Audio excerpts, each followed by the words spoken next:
Are you old enough to remember when Super Metroid stormed into the gaming world in 1994? There was nothing quite like it. It was the first game I ever played that made me feel like I was acting out a movie, and I loved it every moment. But I've been surprised in recent years how many people are complaining about Super Metroid in forums and comment sections online. People complaining on the internet? Stop the press, what a scoop. After all, this, perhaps more than any other, has been touted as a game that would review as highly today as it did 30 years ago. Do you believe that? Do I believe that? Am I recalling this via a rose-tinted Metroid stuck on my head? It's Super Metroid's 30th anniversary, and it deserves another playthrough.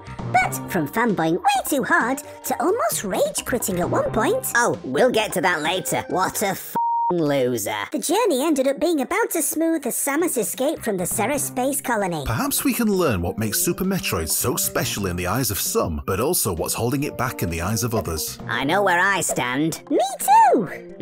I feel an altercation coming on. Oh, I did enjoy playing this again. God bless Nintendo, and God bless Super Metroid. And all who sailed in her.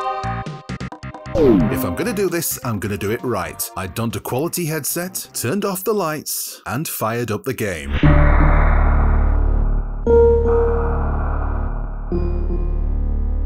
One thing I loved about this playthrough of Super Metroid is how many times I just stopped and stared. For a 3-decade-old 16-bit game, that's rare, if not unique for the time. And the art style is still very beautiful today. It's held up much better than the original Metroid anyway, gameplay-wise too. Jesus fucking Christ. I'd rather slap a rhino in the balls than play the first Metroid again. What a load of bollocks that was. Controlling Samus was like trying to gift wrap a dead monkey, and the monkey was playing Twister when they shot it.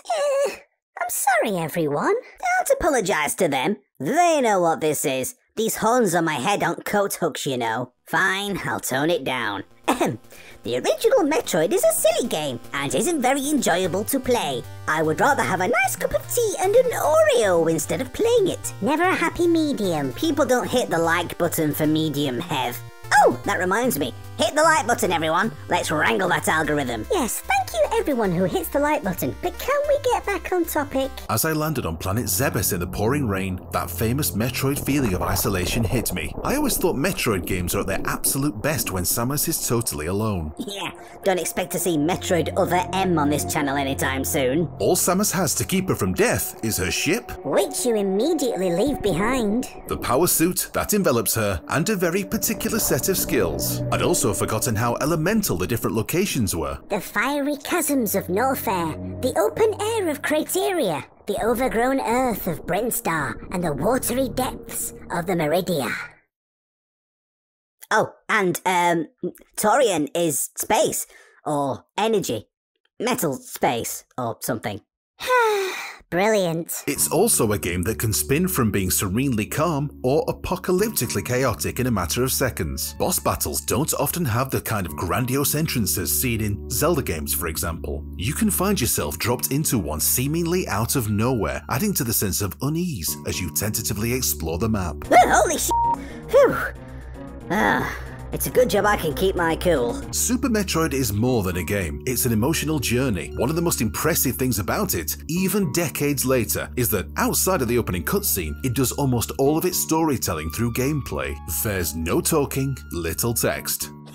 A woman that keeps quiet. Am I right, fellas? Oi, don't you start. But I'd be remiss to say everything was enjoyable. There were many moments of frustration. I'd totally forgotten that the super jump or shine spark was even a thing. Yeah, he missed that ostrich thing tutorial bit. And let's just say that wall jumping became a problem on more than one occasion. What a f***ing embarrassment he is. Seriously, go and watch a speedrun of this game, then come back.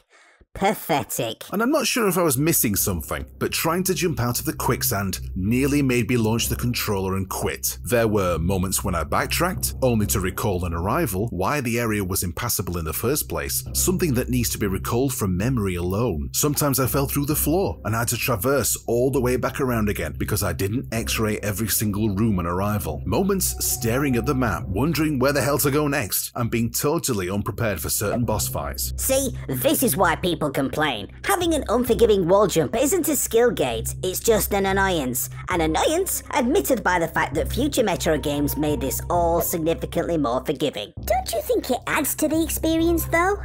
This had better be good. Samus is in a hostile alien world, right? Everything is out to kill her. If she was tearing through the world easily, it wouldn't be as daunting as dangerous as it is.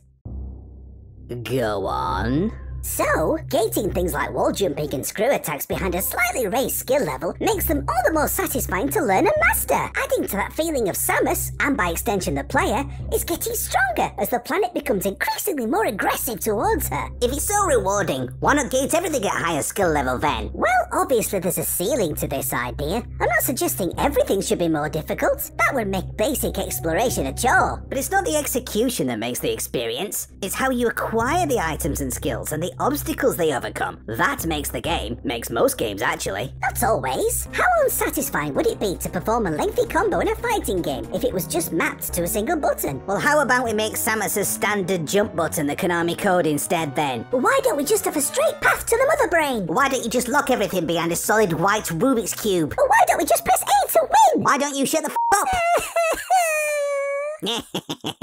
Video games were a different beast back in the 90s. It's amazing how little your hand was held. That feeling of overcoming an obstacle you've been wrestling with is something that's been lost in recent years. For every time I thought to myself, how was I supposed to find that? I'm reminded that thorough exploration was the name of the game 30 years ago, especially before the internet made it easy to solve any puzzle and answer any question. Which is why today, it's the experience that matters over the accomplishment. If people can cut corners, they will. I suppose the stats of people who actually complete games in full tells the story. Under 3% of people who play the GoldenEye 007 re-release go on to complete it. Under 6% of people defeat Grunty at the end of Banjo-Kazooie. Even the highly anticipated and replayable remake of Resident Evil 4 only sees around 40% of people completing the final boss. It's hard to say how many people make it to the end of Super Metroid, even with online guides and the Switch's ability to rewind and create save states. This is such a shame.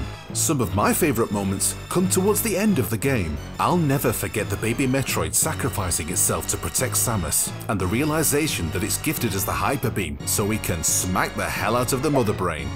Spoilers? It's a rewarding and satisfying ending, complete with another timed escape that bookends the game perfectly. As the planet exploded, I couldn't help but think that you'd be hard-pressed to find another Metroidvania title that ends as well as this. What the hell does Metroidvania mean? Seriously? Yes, seriously. What is it? I can't be the only one. Literally everyone watching this will know what it means. Well, why don't you enlighten me, seeing as I'm so knuckle-draggingly stupid?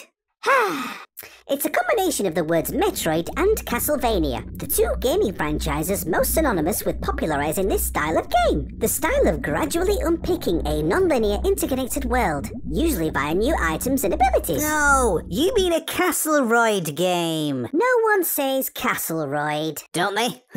I prefer it because it sounds like something that hangs out your ass. A bit like your take on Super Metroid. Super Metroid still stands tall as an incredible landmark in the gaming industry. Any conversation about the history of, not just Nintendo, but gaming in general, is incomplete without it. Incredible to think it was created by a team of only 15 individuals. Did you know some of the developers slept overnight at the office and barely went home in the final months of development? Even though this wasn't my first rodeo, I came close to quitting on more than one occasion. And yes, I did sometimes cheat and use the Switch's rewind function in particularly irritating moments. It's inevitable with the passing of time. Cracks will appear and gaming habits change. Super Metroid's hands-off nature creates roadblocks I'm sure some more casual gamers will never pass. Once again, happy birthday Super Metroid! Will you guys be giving it a celebratory playthrough? Let us know how it goes in the comments. We will be reading! Don't hold back either. If you want to bitch about it, be our guest. In fact, I'll only read the bitchy ones.